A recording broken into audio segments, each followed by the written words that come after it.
mga magnanakaw, ang mga Marcos, mga Romualdez, kung hindi pa maliwanag yon.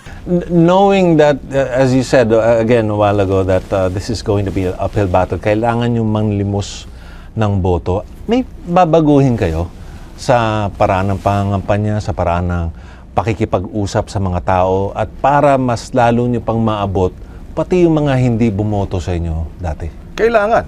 Sabi ko nga, wag natin aawayin. Wag natin sa mga voters natin, yung mga supporters, wag natin aawayin yung iba ang pananaw o kontra sa atin.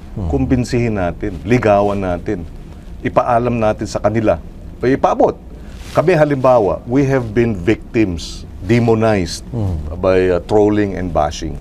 Laking gastos ng mga katunggali natin para siraan tayo. Ang daming kasinungalingan na ikinakalat pa rin. So ang hiling natin sa supporters natin, wag natin awayin yung mga hindi sumasang-ayon sa atin. Ipakita natin yung ating track record, kumbinsihin sila na meron tayong nagawa, meron tayong resibo, hindi totoo yung kasinungalingan. And naniniwala ako, pag ang taong bayan nakita ang katotohanan, magpapasya siya ng tama. Marami ang nagsasabi nga sa akin, ganun ba?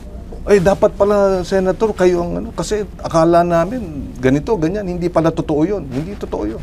So, ang ating panawagan sa ating mga kababayan, kinakailangan suporta. Kung naniniwala kayo, tulungan tayo. We have to get our voters out there, pumunta ulit sa mga bahay-bahay, magkatok sa ating mga kapitbahay at kumbinsihin sila. Ano ba ang nararapat na, sino ba ang mga nararapat na upo?